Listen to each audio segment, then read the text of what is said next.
AI is one of the most controversial topics that we've seen online over the past year or so. It has touched so many industries, including marketing, technology, healthcare, even education. Like a lot of people, we were curious how and when it was going to touch the reptile industry, and it has. Over the past month or so, we've seen a lot more than just little content creation like AI-generated images or AI-generated captions. We've seen what could be long-term effects of people using AI on the reptile industry. And we'd like to take some time to talk to you about what we've seen and speculate on how this might affect the industry in the future. If you're interested in the topic, my name's Courtney with Leviathan, and let's get to it.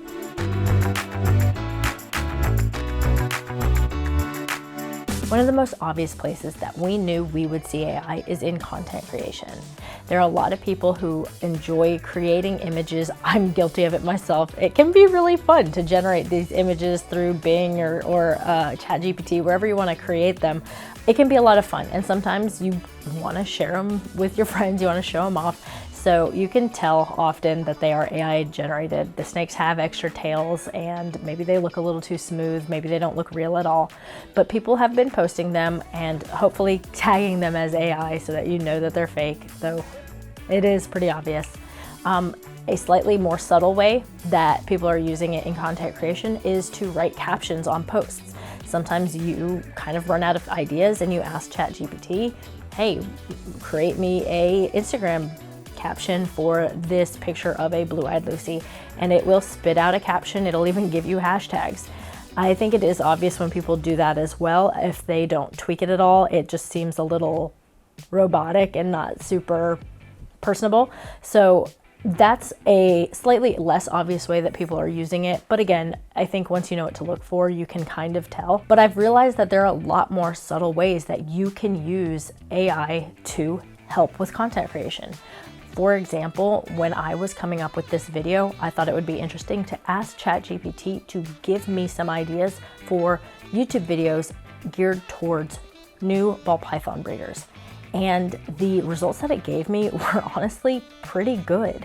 They didn't have a lot of substance to them, but on a surface level, they made a lot of sense.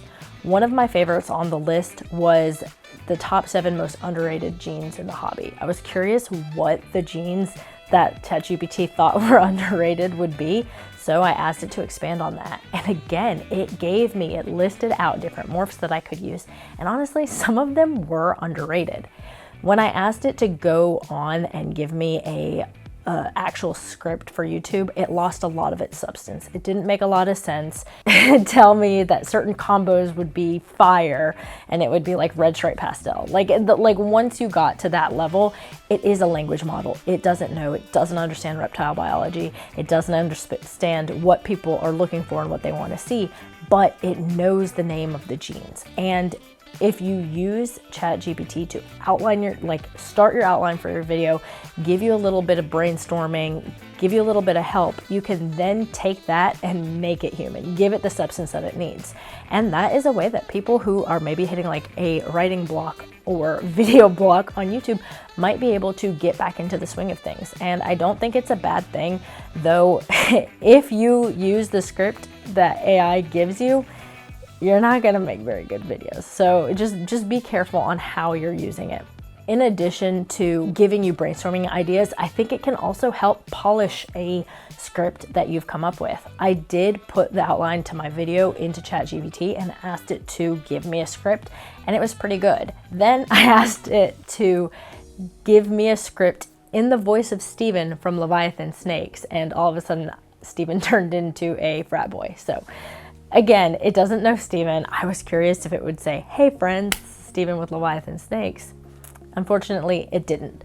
But it was really interesting how much it seemed to know about things without actually knowing. So I think it's great for getting you started and maybe polishing afterwards, but you've got to put the meat in yourself. You've really got to add the substance to your video if you're going to be using ChatGPT for this. One thing Steven pointed out is that not only can you use your own outline for a video and have ChatGPT flesh it out, you could also use ChatGPT or any of these other AI programs to extract information from existing videos. So say I post this video on YouTube and then I ask ChatGPT to summarize it in a blog post. I can then post that blog post to my blog, I guess. I don't have a blog, but you can use the long form content that you've created to create short form content. I used it to generate some ideas for reels for the purpose of this video. It's not something I think I would ever use in real life. Again, it's just not our style, it's not our voice. But I did ask it to make me a reel about X, Y, and Z, and it gave me a script. It gave me not only a script, but like the camera pans in on a snake, and like it gives you the outline of the video. So if you are having a difficult time coming up with content ideas, maybe something like AI to get you started is a pretty good idea. If you're using it to do every single step, it's going to be obvious and the content's not going to be very good. It's going to be a little soulless. But if you put the work into it, I think that it can only help. One avenue that we actually did not predict AI taking is this search engine feature. And I know that sounds so silly because so many people ask ChatGPT questions, but I did not realize that people would ask it questions as I might ask Google for something. So what we found very recently is that we've had customers ask ChatGPT, who are the biggest reptile breeders? Who are the biggest ball python breeders? Who are the most reputable ball python breeders in my area? And ChatGPT has given them a list of people that they've found online and have like geotagged, or maybe they say on Morph Market where their location is, and it will give them the list of ball python breeders in their area.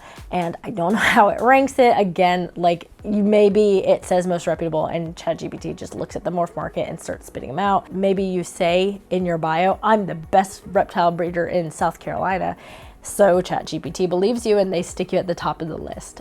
But we have had people very recently say that they found us through ChatGPT. We also had an experience where somebody went into ChatGPT and asked questions about which hashtags they wanted to use on a post that they were making, and ChatGPT gave them advice and then as a reference tagged one of our videos. It gave them a link to our video as a reference for the information that it was sharing.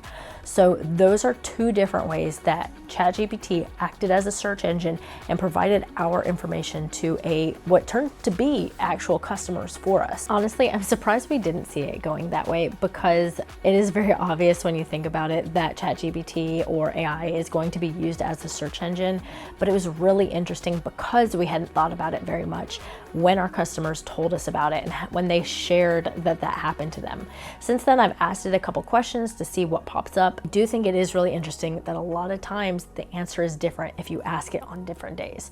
So I guess while I'm excited that our name came up and that we got a customer out of the interaction, that we had people share that information with us, it does make me feel like maybe it's not super reliable as of now. And I hate to say not to take the advice, especially when it's recommending us.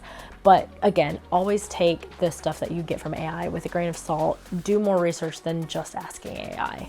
I've been thinking a lot about how we might use it to our advantage, that people might ask ChatGPT questions that might recommend us. Honestly, I've got nothing other than to keep posting online because that's the only way that they can find us and see our information. But I do think it's gonna take a little time to figure out things like that, just like how it took a lot of time to figure out how to really optimize search engine marketing and content creation on like Instagram, YouTube, things like that.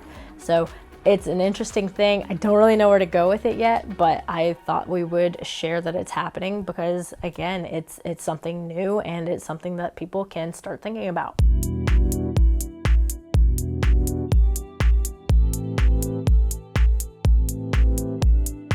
Another place we've heard of AI being used is through admin work and even making breeding plans. People are trying to use AI to come up with almost like a machine learning best plan of action for the animals that they have and who to pair them to. Again, I think when you take out the human part of this, you kind of lose a little bit. And so you might get the most gene-packed animal, or what seems like the most gene-packed animal, or the most chance at a visual if you use that AI generated tool. But if you're thinking about long-term projects and what you want to hold back in the future for projects that haven't really been established in your collection yet, your AI isn't going to understand that. So I think people are starting to toy with that, but it's not something that we've personally seen. Again, it's just an idea. I think some people might try to do that in the future. Admin work, that's easy peasy. AI's been doing that pretty well. You can use things like Copilot to organize your inbox. You can use it to generate responses to emails, things like that. Again, it's not something we use a lot, but I know that there are a lot of people who are very successful using AI in that way. I don't think that's really reptile specific, so I think it gets a little bit of a shout out, but I think that's just like saying you use your phone for something. It's there, but I don't think it is super specific to the reptile industry.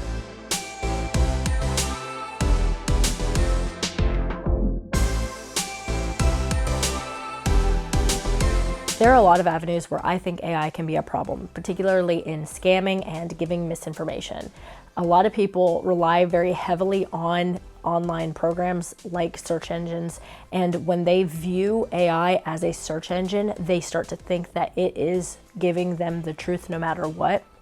I think on early adoption of AI, when it first started and people started sharing it and showing how it could answer all these cool questions or using it to write their papers or write their articles, things like that, they learned pretty fast that sometimes ChatGPT just makes things up. And that can lead to misinformation if you are sharing it as if it's truth or you are believing it as if it is truth. So while AI can be a fun way to generate content, to find new breeders in your area, or even come up with ideas for breeding plans, it is, again, it's artificial, and it is something that you need to be very cautious with, and you need to supervise before you make any decisions based off of AI.